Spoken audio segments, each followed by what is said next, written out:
Atención, las opiniones en este podcast son de exclusiva responsabilidad de quienes las emiten. Por lo tanto, no representan necesariamente la posición de Habitando Ando.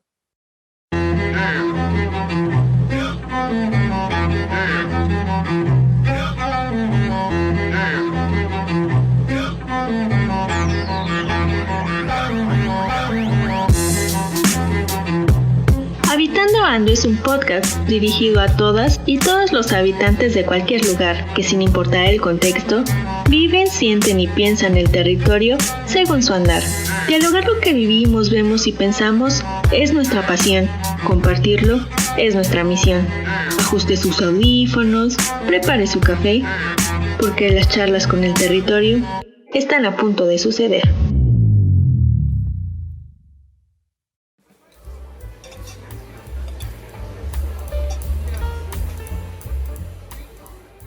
Hola Sara, ¿cómo estás? Hola Paula, muy bien, ¿y tú? Qué bueno que sí pudiste venir. Sí, mira, he tenido un poquito de tiempo libre y además como este café me encanta. Bueno, me sorprendió muchísimo que me hablaras, que tiene como 10 años que no sé de ti. Sí, más o menos, pues desde que salimos de la prepa. Ajá, justo eso venía pensando en el camino. Ya sé, pero siéntate. Listo entonces, a ver, cuéntame, ¿cómo has estado? ¿Por fin sí estudiaste teatro o no? Sí estudié teatro, pero pues ya sabes, ¿no? En este rubro con muy poco trabajo, pero pues todo bien, ahí avanzando. ¿Y tú qué tal? Bien, gracias. Sí, eso estaba viendo en tu perfil, pero no suenas muy animada. No, pues es que la verdad sí es un poco complicado. O sea, es algo que me encanta hacer, pero no he encontrado un trabajo que me guste tanto como el teatro. Incluso ahorita pues, sigo sin trabajo. Pues mira, no quiero emocionarte de más, porque tampoco sé si es algo que a ti te va a interesar, pero justo quería platicarte de una idea que traigo. Pensé en llamarte a ti porque la verdad vi un poquito en redes y me gustó mucho lo que estás haciendo. Entonces quiero contarte pues el proyecto que traigo en la cabeza. Ok, pues, pues te escucho, digo, lo peor que puede pasar es que no me interese. Ok, te cuento. Bueno, va. Mira, yo estudié psicología y pues por alguna extraña razón terminé como psicóloga de una cárcel en otra ciudad. Ah, ok. Pero pues eso que tiene que ver conmigo. Ahí voy. Mira, estuve trabajando 4 años en ese lugar, pero ya me ofrecieron la plaza aquí, también en la cárcel. Y la verdad es que sí extraño mucho, entonces acepté y me regresé. Ya tengo 5 meses trabajando acá. Ok, ajá, ¿y más? Bueno, pero aquí viene lo que traigo en mente para nosotras y creo que podría interesarte. En la cárcel en la que yo estuve hace tiempo, teníamos un programa de teatro y a mí me encantó. Desde mi experiencia como psicóloga, creo que de verdad ayuda mucho a los presos. Era un programa que los ayudaba a sentirse mejor. Ah, oye, suena bastante bien, ¿eh? Sí, y la verdad, para ser honesta, pensé en ti porque sí vi tus redes y vi que tienes muchos proyectos que están en comunidades, que ayudan en aspectos sociales y la verdad es que yo quiero un proyecto así y creo que necesita a alguien como tú que tenga esas ganas de hacer las cosas y que también le guste ayudar. Pues sí, fíjate que pues la verdad a eso me refería cuando dije que no encontraba un trabajo que me gustara tanto como el teatro. Ningún proyecto bien encauzado pues me agrada, ¿eh? Me gusta mucho tu idea, pero pues ¿cómo lo podríamos ir trabajando? Pues honestamente no es algo seguro aún, más bien es como un proyecto que traigo en mente y que quiero decirle a mis jefes para poder implementarlo aquí en la cárcel. Y claro que me encantaría que tú me ayudaras a hacer todo este proyecto y que pudiéramos trabajar juntas. Sí, claro, me encanta. Si quieres, déjame pensar en algunas ideas y nos reunimos el viernes para ver ya el planteamiento. ¿Qué te parece? Perfecto. Además, con lo que vi en la cárcel, creo que el trabajo que podemos hacer con los presos va a ser de mucho éxito para que se puedan reincorporar a la sociedad. De verdad que el teatro les ayudó muchísimo. Me encanta. Ya hasta se me están ocurriendo algunas cosas, pero bueno, no me adelanto, no me emociono, quiero trabajarlo bien. Va, me late, pero bueno, ahora cuéntame un poquito de ti, ¿cómo te va? ¿Tienes novio? Sí tengo novio, ya llevo algunos años con él. Ay, qué padre, ¿y cómo lo conociste? Conocí en el lugar donde estudiamos y pues nos empezamos a conocer y empezamos a salir. ¿Y tú, habitante, qué te condiciona en tu entorno?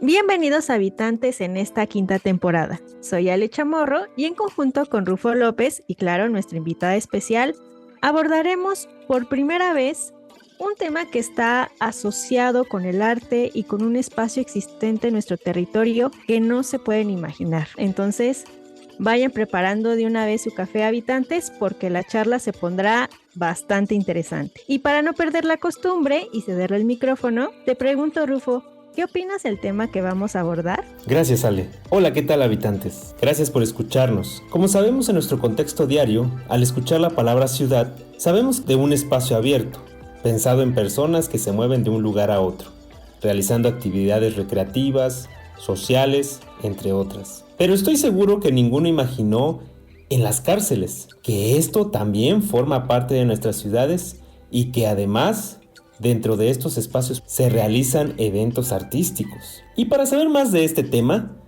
el día de hoy contamos con la presencia de nuestra invitada Sandra Carrasco Aguirre. Ella es licenciada en Ciencias de la Comunicación, profesora en la Universidad de Guanajuato, directora, gestora y dramaturga del proyecto Manos en Escena. Sin más preámbulo, Sandra, bienvenida a este espacio. Gracias, Ale, gracias, Rufo, y gracias a los habitantes que nos escuchan por esta invitación. Gracias. No, al contrario, muchas gracias, Sandra, por estar con nosotros y en verdad compartirnos parte de lo que has desarrollado, donde sabemos que no solamente involucra trabajar con personas privadas de su libertad, sino que también es montar toda una obra de teatro en un espacio que, como ahorita nos los ha mencionado Rufo, a veces se nos olvida de su existencia, ¿no? Para ya comenzar con esta charla, me gustaría que primero nos cuentes desde tu experiencia cómo es que percibes estas zonas donde generalmente se ubican las cárceles. Sí, los centros penitenciarios, como los conocemos, o centros de reinserción o centros de prevención, y que me voy a enfocar como pensando en nuestro país, en México, sabemos que estos centros penitenciarios ya están territorializados en el sentido de que han sido construidos y se han realizado pues en esta función específica, ¿no? De habitar con personas que han sido privadas de su libertad, pero que con el paso del tiempo, en un inicio sabíamos que conforme van creciendo las ciudades, la mancha urbana, como la conocemos, pues prácticamente cada vez terminan estando más alejadas de estos espacios, ¿no? Anteriormente veíamos que en los centros, por ejemplo, de las ciudades, pues se encontraban las cárceles, como anteriormente se les llamaba, y que hoy en día estos espacios, pues al ser totalmente deshabitados, terminaron convirtiéndose, muchos de ellos, en espacios culturales o incluso en espacios hasta de oficinas gubernamentales, o algunos han sido derrumbados y se han construido otros espacios como tal. Y lo que han sido los centros, pues han terminado ubicándose y desplazándose a espacios mucho más lejanos de la sociedad, donde prácticamente en ocasiones no encontramos nada. Y decir nada es, no encontramos, o sea, son zonas donde en ocasiones no se encuentran ni siquiera el transporte, facilidades para el transporte público para llegar y ser asequibles, ¿no? Para poder llegar a estos lugares, donde no hay a veces ni siquiera comercio, algunos comercios ambulantes, ¿no? Que se colocan de manera improvisada a las afueras, sobre todo cuando son los días de visita, pero el resto del tiempo, pues no hay nada en estos lugares y en ocasiones sí muy, muy alejados de lo que implica la sociedad. Y como lo comentas, esto parece otra ciudad excluida, donde se configura un nuevo territorio en estos lugares penitenciarios. Pero también es necesario recalcar que se genera otra dinámica con las personas que viajan diariamente a estos lugares y que afuera de estos no existen las condiciones para pasar un tiempo prolongado. Ahora, tú que continuamente viajas a estas zonas, ¿cómo describirías en esencia las cárceles, tanto en su interior o también cómo son las sensaciones y los sentimientos que se pueden experimentar al ingresar a estas áreas como visitante. Sí, ahí es un poco cuando uno ingresa, el irse negando, o sea, el ir teniendo esta negación de libertad, porque son espacios muy fríos, usualmente sin color, ¿no? O sea, son muros grises, pocos son los que uno encuentra espacios naturales, como puede ser algo de vegetación, pero muy reducidos, y algunos ni siquiera cuentan con un árbol, con plantas, y sobre todo yo creo que luego es esta parte cuando uno ingresa que al final tú terminas siendo custodiado, ¿no? Y terminas siendo revisado, pues, por todos estos sistemas de control que al final uno entiende esta parte, ¿no? Para poder ingresar, y más en ocasiones donde pues ya se ha prestado a que mucha gente puede llegar a ingresar algunos objetos, ¿no? Materiales, etcétera. Entonces, al final hay toda una serie de protocolos que sí te sientes, lógicamente, invadido, pero también estás con la preocupación de no cometer ningún error, ¿no? Y que realmente haya este ambiente de confianza donde sepan que tú vas con una finalidad y no a cometer, pues, ningún tipo de delito. Entonces, sí te vas con toda esa sensación. La verdad, no es un ingreso favorable que a uno le agrade. Creo que a nadie nos gusta estar en estas revisiones ni ingresar a estos centros penitenciarios, y más por cómo se nos ha también visualizado los centros penitenciarios. Tenemos también como mucha influencia hasta de las películas hollywoodenses, quienes en algún momento de nuestra juventud fuimos como muy bombardeados por estas historias de las cárceles, sobre todo en Estados Unidos, y de repente de todo lo que se vivía. Y pues al ingresar es toda esta parte donde sí comienzas a sentir, tú sabes, tu cabeza, tu racionamiento te dice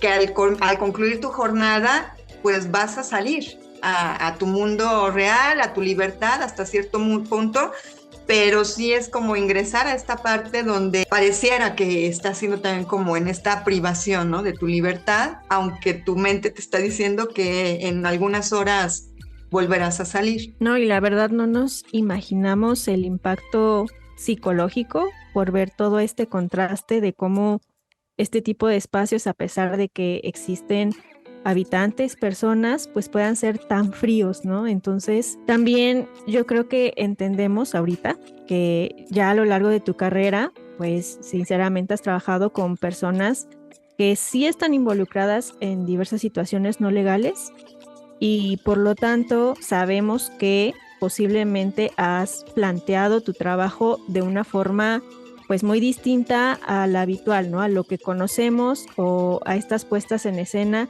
que están en espacios públicos, ¿no? Entonces, aquí pues va la pregunta que probablemente nuestros habitantes quieren saber, y es, ¿por qué decidiste desarrollar tu profesión en las penitenciarías? Bien, pues también yo me lo he llegado a cuestionar, y creo que es un espacio donde nadie quiere ir, para empezar, ¿no? Nadie quiere ir.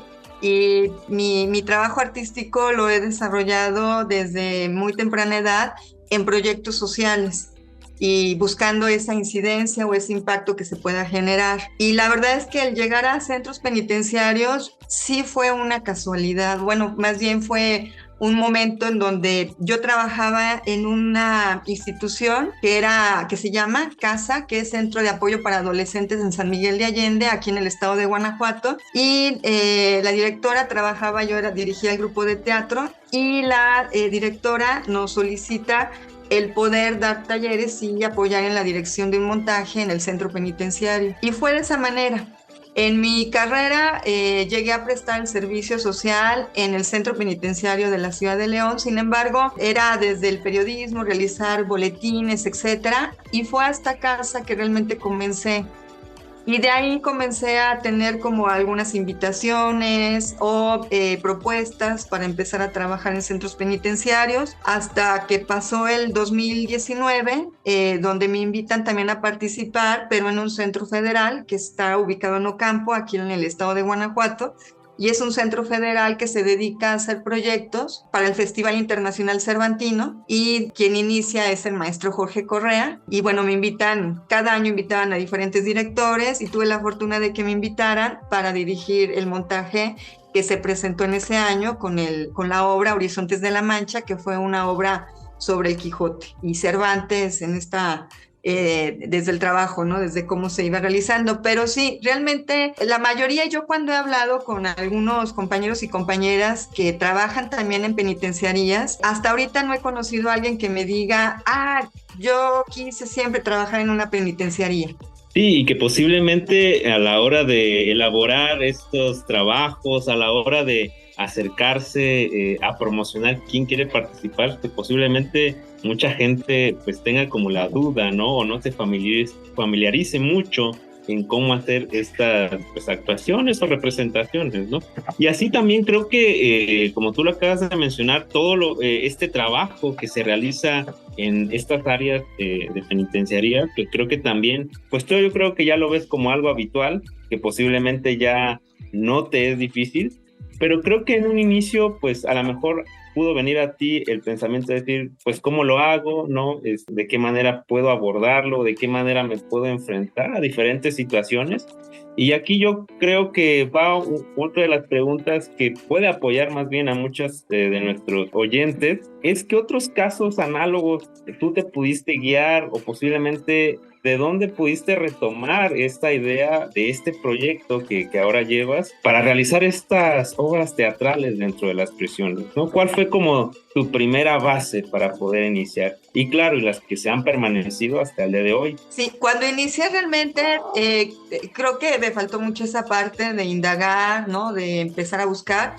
Y que cuando lo empecé a hacer me di cuenta también una gran carencia. Una, que hay poca documentación del teatro penitenciario, y dos, hay poca gente que se dedica a realizar el teatro penitenciario. Sin embargo, un claro ejemplo que tenemos en nuestro país es el Foro Shakespeare con Ítari, ¿no? Donde en una ocasión me tocó en una muestra nacional de teatro compartir mesa para la presentación de unas ponencias que tanto ella como yo realizamos, y el poder ver en la Ciudad de México, en el Teatro de la Ciudad de México, una de las obras, ¿no? del Foro Shakespeare, donde sí tuvieron la posibilidad y que ahí sí realizaban todo el traslado, digo, con todo un protocolo de seguridad para llevar a todas las personas privadas de la libertad al teatro y poderlos sacar al teatro y presenciar la obra desde el teatro. La verdad es que fue una experiencia fabulosa, y más por el hecho de que las obras luego, pues uno se da cuenta que terminan haciendo las suyas, ¿no? Y en ocasiones cambiando como algunas intenciones de la obra o algunos diálogos, dándole como estos resaltes. Y para mí fue como muy enriquecedor esta parte de empezar a aprender cómo desde otra perspectiva comenzaban a hacer un teatro, y desde un enfoque netamente profesional, ¿no? Y no viéndolo como, pues mira, el arte social, ¿no? Que luego lo demeritamos pensando que pues es amateur y que pues no se profesionaliza, y pues no, al final hay proyectos sociales que sí se logran profesionalizar. Y para mí esto fue mucho antes de participar en el 2019, aunque yo ya trabajaba en centros penitenciarios, y fue esta parte, ¿no? Donde te sientes incentivada y dices, caray, mira, qué interesante que sí están haciendo proyectos, y proyectos con un gran alcance y una gran durabilidad. Es decir, Foro Shakespeare tiene desde antes del 2010, ¿no? Donde ya tienen más de 10 años consecutivos de realizar proyectos, y la verdad es que eso también resulta bastante interesante. Posteriormente, conocer al maestro Jorge Correa, que también él es considerado el padre penitenciario, o el padre del teatro penitenciario, perdón, de aquí de México, y el conocerlo y el saber cómo fue su historia, cómo tuvo sus inicios, también para mí fue muy enriquecedor. Al día de hoy sigo teniendo contacto con él, y bueno, la verdad es que sí ha sido como muy interesante esta parte. No, y además yo creo que independientemente del espacio, siento que este público que está dentro de una penitenciaría pues también merece realizar este tipo de obras de teatro, ¿no? De disfrutar del arte,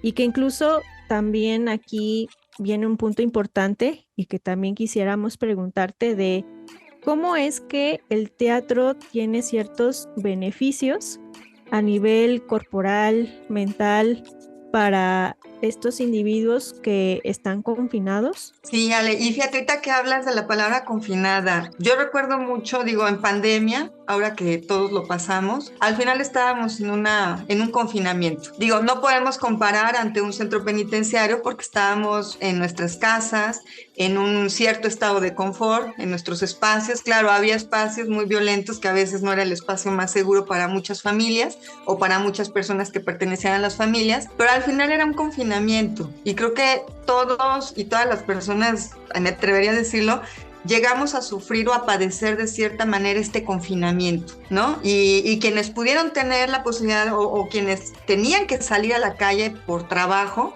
por alguna necesidad, aún así vivían el confinamiento del resto de la población. Entonces, el vivir este confinamiento en un centro penitenciario donde es totalmente riguroso hasta en algunos de ellos, desde cómo caminar, donde hay que llevar las manos atadas atrás, digo, entrelazadas atrás, la mirada abajo cada vez que ellos caminan de un lugar a otro. Hay un atrofio, o sea, sí se llega a atrofiar a nivel corporal y es como nosotros, nos sentamos en la computadora y me siento chueca y me atrofio, o sea, me atrofio la columna, estoy con dolores, etcétera. Pues lo mismo pasa en estos centros penitenciarios.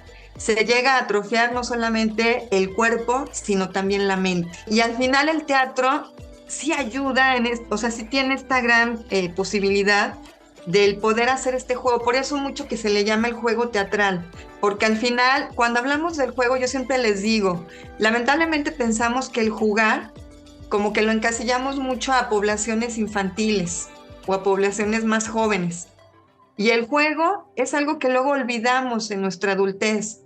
Como que no nos lo permitimos. Decimos, ay, no, ¿cómo voy a jugar a que me revuelco en el suelo? ¿Cómo voy a jugar a que me doy una maroma? ¿Cómo voy a jugar? Ya soy un adulto, ¿no? Entonces, como que estas poses. Y como en el teatro es ese juego, es volver a romper como con esos, con esa atrofia que hemos tenido y que todos lo padecemos, ¿no? Y volver a jugar donde te olvides cómo me veo, si voy a hacer el ridículo, si me critican. Simplemente es disfruto el momento. Sí, y esta parte interesante que comentas, sobre todo de que cada una de las personas que se encuentran en las penitenciarías, pues posiblemente sirva como desestrés a la vez, una vez que creo que se incorporan a esta participación de las obras de teatro, que posiblemente al inicio puede parecerles raro, ¿no? Y que, como bien comentas, lleva un proceso, ¿no? Un proceso posiblemente de enseñanza, un posible en donde se tenga que, pues, realizar todo el tema de logística, ¿no? Y que también, pues, va al siguiente punto que nos gustaría que nos comentes sobre, pues, cómo es desarrollar el trabajo con ellos, pero también se puede, o qué tan difícil, si lo queremos llamar así, es desarrollar una puesta en escena dentro de una penitenciaría, ¿no? ¿Qué tan complicado puede ser el realizar este trabajo dentro de esas áreas que comúnmente en un espacio público pues es muy diferente, ¿no? Claro, sí, el trabajo desde un inicio, cuando ya están los permisos y ya uno realizó como todos los trámites de enviar su documentación, ya que ser acreditado para poder ingresar, prácticamente la penitenciaría en primer lugar, ellos hacen la invitación a las personas, consideran y que en algunas penitenciarías incluso manejan algunas personas privadas de la libertad que tienen buen comportamiento para participar en algunos talleres. Sin embargo, yo diría, deberían de ingresar quien desee simplemente estar en un taller, ¿no? De teatro, de arte, de cualquier actividad, sea deportes, etcétera, ¿no? Sin embargo, ellos, por el protocolo que tienen, deciden más bien a quienes les realizan la invitación. De manera libre acuden las personas y ellos deciden si van o no van. Algunos van al inicio, desertan, otros van a la mitad del camino porque ya se enteraron y que les dieron buenas opiniones del lugar o de quien está haciendo el facilitador y deciden acudir, etcétera, ¿no? Y al momento, bueno, la manera en que yo trabajo prácticamente es, primero hago dinámicas, ejercicios, todo lo que es trabajo de integración, de romper el hielo y empezar a conocer como inquietudes. Nunca llego con un texto donde yo les diga esta obra se va a presentar, sino más bien es primero conocerlos, qué intereses y si hay posibilidades, creamos el texto con ellos. O sea, es crear yo con ellos el texto a través de dinámicas, desde crear cuentos. En ocasiones realizo actividades como hacer un cómics, una historieta, y que luego lo hacen en grupos, y luego al final se termina plasmando o transportando a lo que es la dramaturgia. Claro, yo ahí les doy toda la orientación para que se haga todo el trabajo ya desde la estructura dramática. O en ocasiones cuando ellos me dicen algunos intereses y más o menos qué tipo de obra quieren, en la gran parte de ellos, sabemos que el teatro poco se lee en términos dramáticos, o sea, es un género poco leído, más allá de la novela, del cuento, el género dramático es poco leído. Entonces, en los centros penitenciarios, pues también me topo con esta problemática donde hay poco conocimiento luego de las obras que se tienen, y más bien les pregunto inquietudes. Y ya cuando me han dado esta información, yo les llevo varias propuestas. En caso de que no quieran ellos realizar la obra, les llevo propuestas, pero les llevo 10, 15 propuestas, la verdad es que sí llevo bastantes. Y como yo sí creo que el arte debiera ser un proceso democrático, hacemos votaciones y pues ya, al final gana la obra que ellos hayan seleccionado. Y ellos mismos, yo no les impongo los personajes, ellos mismos deciden qué personaje quieren hacer, o entre ellos dicen, oye, yo veo que tú tienes muchas habilidades para hacer este personaje. Por ejemplo, ahorita estoy montando la obra de la leyenda de Robin Hood, y luego dijeron que Cristian haga Robin Hood, ¿no? Y que Bronce haga a Mortiana, que es la hechicera. Entonces, al final entre ellos también van decidiendo qué personajes. Y claro, yo siempre les digo, independientemente de que los demás te digan que tú tienes el perfil o tienes como las habilidades para desarrollar y sacarle provecho a este personaje, tú lo quieres hacer, y si la persona me dice que sí, se queda con el personaje, y si no, cambia con otro rol, ¿no? Sí, y retomando un poco este punto que comentas de esta variedad de obras que tú bien señalas, y que también, pues esto que acabas de comentar, un punto importante cuando algunos no pueden por algún tema que tengan de audiencia o de visita, no lo sé. Sumado a todo esto, ¿ha existido alguna obra de teatro de algún tema que posiblemente te hayan prohibido pues dar a conocer en alguna penitenciaría? ¿O ha existido alguna restricción sobre temas específicos, o siempre ha sido libre el tema que tú has propuesto? Nunca me han dicho que algún texto no esté indebido, ¿eh? Claro, también soy muy cuidadosa en el texto, aunque sí yo les doy la libertad de que el texto le puedan ellos modificar.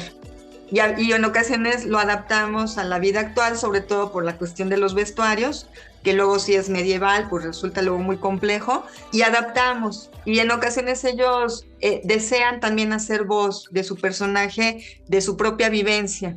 Entonces sí sucede esta parte, pero sí lo manejamos siempre, ni ridiculizando a nadie, ni colocando el nombre, no sé, de repente quisieran ellos, no sé, hablar hasta de un custodio en específico, pero que puede ser como en tono de burla, y yo procuro sí que evitemos esa parte, ¿no? O sea, la comedia al final no busca o la buena comedia en el teatro nunca busca ridiculizar a nadie, ¿no? Entonces al final sí soy muy cuidadosa como en la adaptación que se realice.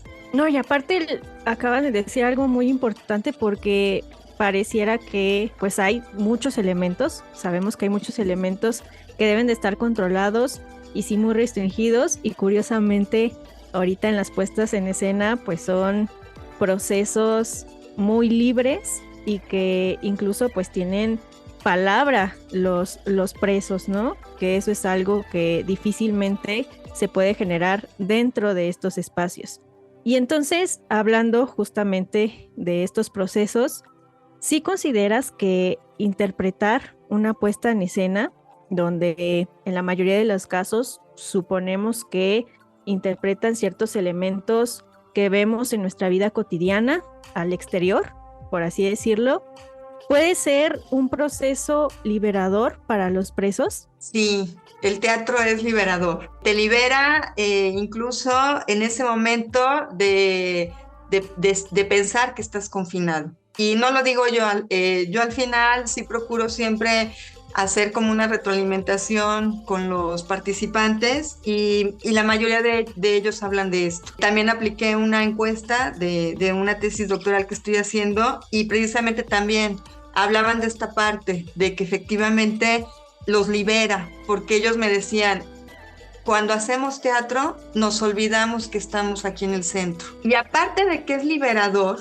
también tocamos, siempre yo cuando se toca un tema, es abordarlo. El año pasado en un centro penitenciario eligieron la obra, que no es una obra de mi predilección, que fue Don Juan Tenorio. Y fue interesante porque al final hablábamos de lo que implicaba ser un Don Juan y cómo se hablaba en este trueque de compra, cuando el mismo Don Juan decía, ¿no? O sea, he comprado mujeres, las he tenido.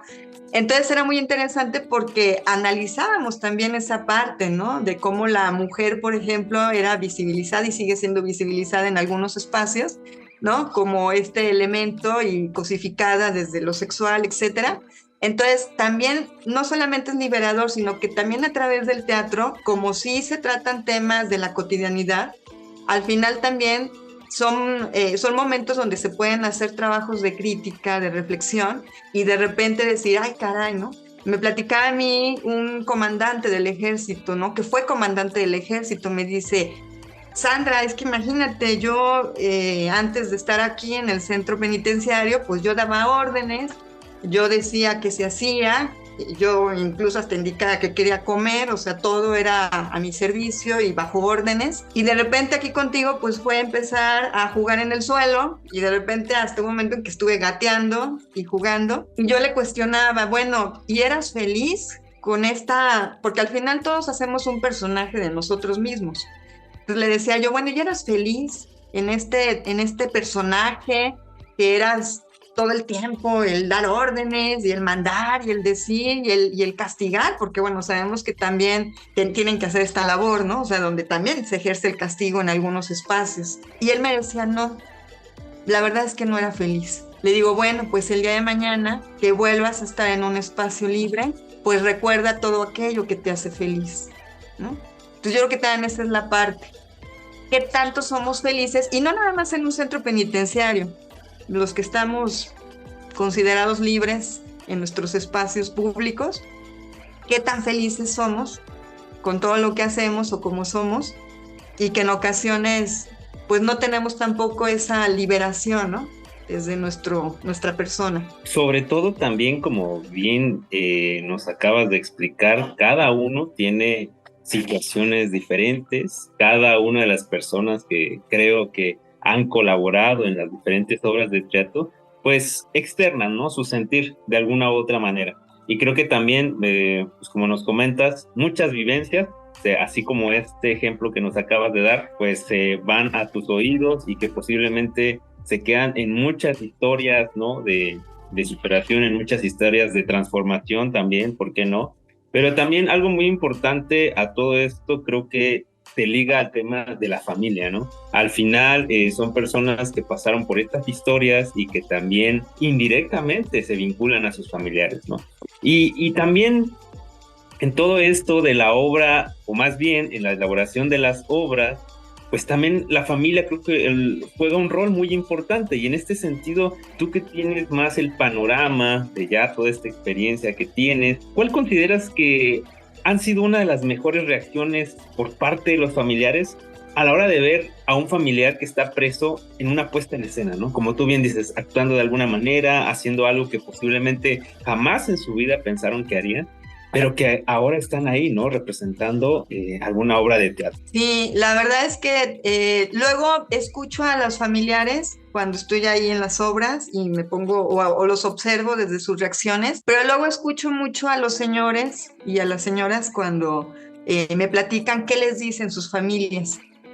Y la verdad es que sí llega a ser muy gratificante, por el hecho de ya no verlos en esta institucionalización del uniforme que te marca y es el sello, ¿no? Donde te tiene como un delincuente, ¿no? Un criminal y con todos estos adjetivos calificativos que damos, ¿no? Como sociedad, ¿no? Y de repente lo ven en este juego de fantasía o en este imaginario que se da desde el teatro, caracterizado como un Quijote de la Mancha, como un Robin Hood, como un médico a palos de Molière, ¿no? Y les rompe, ¿no? Les rompe como todo este concepto que se habían realizado del hijo, del hermano, del papá, etcétera, y ya verlos en esta magia del teatro, también para ellos es ya verlos con otra visión. Tuve uno de los participantes muy jovencito que él me compartió y me dijo: maestra, mi mamá cada vez que venía a verme me decía, tú no vas a cambiar, tú no vas a cambiar. Ya había tenido 3, 4 reincidencias en el centro penitenciario, muy joven, 20 y tantos años. Y me dice, y el día que me vio en el teatro, me dijo, mi hijo, creo que ahora sí vas a cambiar. Yo no sé si el chico, digo, fue hace años, no sé si realmente ya no reincidió en algún delito, pero en ese momento a su mamá, y para él fue muy importante que fuera considerado como una posibilidad de cambio. O sea, ya desde ahí, de que la mamá se lo reconoce y le dice, vas a cambiar, y porque lo vio en una obra de teatro haciendo algo diferente de lo que cotidianamente eran los días de visita. Entonces, al final, el darle esta esperanza a este chico, yo espero que cuando menos sea un momento donde lo piense más de una vez si llegara a cometer otro delito. No, y nos acabas de decir algo muy fuerte que incluso puede ser como un resultado positivo y una respuesta a todo el trabajo que has hecho dentro de estos espacios, ¿no? Pero aparte de ahorita esta experiencia que nos has comentado, ¿qué otras reflexiones tienes de tus proyectos una vez ya concluidas estas puestas en escena? Sí, ahí en ocasiones incluso grabo audio cuando me lo permiten y hago como si fuera un grupo focal y grabamos y todo. O en ocasiones le pido a alguien que me apoye para que no haya un sesgo por ser yo la que los entreviste, que alguien les haga unas preguntas y ya después me dan a mí la grabación, ¿no? Porque luego, pues sí siento que a lo mejor el ser yo se pueden sentir comprometidos a decir que todo estuvo muy bien y que están muy felices, ¿no? O sea, que digan realmente cómo se sienten, ¿no? Entonces, a mí me gusta mucho esa parte, el conocer cómo fue esta finalización del proyecto. Lamentablemente, datos cuantitativos o incluso cualitativos de una manera como mucho más de una medición de impacto, no es posible tener, porque luego terminan siendo programas tan cortos en cuanto al tiempo y al alcance que puedan tener, que es muy difícil hacer una medición de impacto. Entonces solamente se pueden tener como pequeños sondeos de reflexión, donde uno pueda ir más o menos, pues como su nombre lo dice, sondeando cómo se va presentando este tipo de talleres, y también no es posible luego tampoco hacer estas mediciones porque luego los transfieren a otros centros y en el otro centro a lo mejor no hay taller de teatro o dejaron de ir porque les abrieron un taller de carpintería donde puede ser su sustento y su fuente de empleo, porque muchos de ellos llegan a mantener a sus familias afuera y ahí les pagan, o hay algunas maquilas que luego trabajan al interior de los centros y ellos tienen que hacer jornadas de 8 horas y tienen que dejar los otros talleres para poder tener este sustento económico, y al final por eso es difícil hacer mediciones. Sin embargo, sí, como bien lo dice Sale, cuando hablamos de reflexiones, sí, yo también reflexiono y digo qué funcionó, qué no, y claro, en los centros penitenciarios, no porque se trabaje con todos, con personas privadas de la libertad, uno puede homologar y decir, voy a trabajar un taller de la misma manera con todos. Para mí no me funciona. Yo es llegar, conocerlos, y yo voy haciendo ahí mis pequeños como diagnósticos y reflexiones para ir viendo qué dinámicas, qué trabajo puedo realizar o no con ellos. Sí, y aquí lo importante es, como tú bien comentas, no dejarlo de comunicar, no dejar de divulgarlo, y sobre todo que todas estas obras salgan, todas estas vivencias se den a conocer, que también es una parte buena de lo malo que siempre, pues habitualmente se habla de los centros penitenciarios, ¿no? Que se está haciendo un trabajo, que se está haciendo una labor, es loable reconocerlo. Y bueno, habitantes, pues creo que tenemos en esta interesante charla un panorama sobre esta parte del territorio que creo que muchos posiblemente no conocíamos, que muchos posiblemente teníamos como el tabú de decir es un área que yo no puedo caminar, pero que al final es parte de nuestro territorio y que nos toca convivir con ello, no de manera obligada, sino de una manera formal y habitual. Y bueno, Sandra, pues ya llegando a esta parte final de esta interesante charla que nos acabas de dar, pues nos gustaría saber si nos puedes compartir para nuestros escuchas otros trabajos de investigación o el trabajo de investigación que estás realizando, así como también alguna red social donde te puedan contactar para saber más de tu trabajo y posible, ¿por qué no?, participar con la labor que tú haces. Claro que sí, Rufo. El trabajo de investigación que ahorita estoy haciendo del doctorado en artes, bueno, ya lo concluí y estoy ahorita ya en el trabajo final de reflexión. Primero, bueno, originalmente era hacer como todo este análisis que había realizado el Foro Shakespeare, sin embargo, bueno, nos cayó pandemia y fue como muy complicado. Sin embargo, pude hacer también todo un comparativo del método STRAP, que es como lo maneja el maestro Jorge Correa, que es este método donde él dice que a él le interesa trabajar con la persona que se pudiera considerar como más compleja o con estos calificativos de el más delincuente, ¿no? O sea, él dice, a mí me interesa trabajar con aquella persona que se pudiera creer que no es posible, ¿no?, tener como este trabajo. Y él busca mucho con el STRAP, que es este método que emplea el recuperar a las personas, ¿no? Y llevarlo también a sus límites a nivel de sus emociones. Tuve la fortuna en Chile también, pues, de realizar una entrevista con Jacqueline Romieux, que también ella considerada como las iniciadoras del teatro penitenciario en ese país. Una técnica que utiliza que le denominó Tecate, y al final ella sí, por ejemplo, sí habla también desde el lado humano, del recuperar a la persona, pero potencializar también desde sus habilidades a nivel profesional. Ella sí busca en sus trabajos totalmente profesionalizar. Digo, el maestro Correa no es que no lo busque, pero se enfoca mucho más en este lado humano. Y Jacqueline Romieux busca esta parte de sí profesionalizar tal cual el trabajo desde lo actoral, desde lo dramático, desde lo escenográfico, etcétera, y rescatando toda la parte y las potencialidades que puede dar la persona que participa en el proyecto desde su lado creativo. Entonces ha sido como muy enriquecedor conocer estos dos métodos y poder haber conocido también los centros penitenciarios de ambos países para poder tener también como todo este comparativo, ¿no? Que la verdad sí es muy diferente en algunos espacios, ¿no? Y en cuanto a las redes sociales, me pueden encontrar como en Facebook, Manos en Escena. En Instagram me encuentro como Manos Escena, y bueno, mi correo electrónico es manosenescena@gmail.com.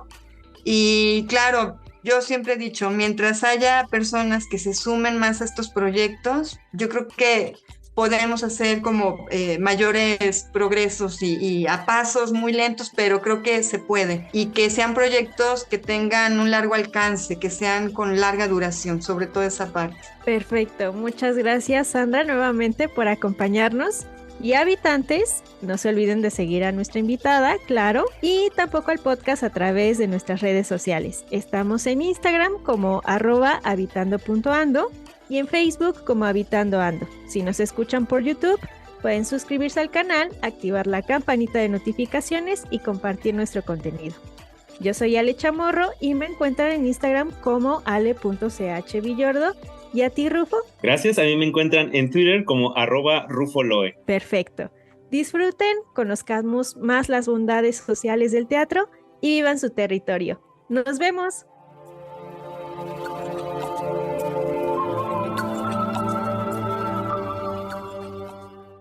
Habitando Ando es un podcast creado por académicos, alumnos y egresados de la maestría en Hábitat y Equidad Socioterritorial de la Ibero Puebla. Síguenos en Instagram como @habitando.ando y en Facebook como Habitando Ando.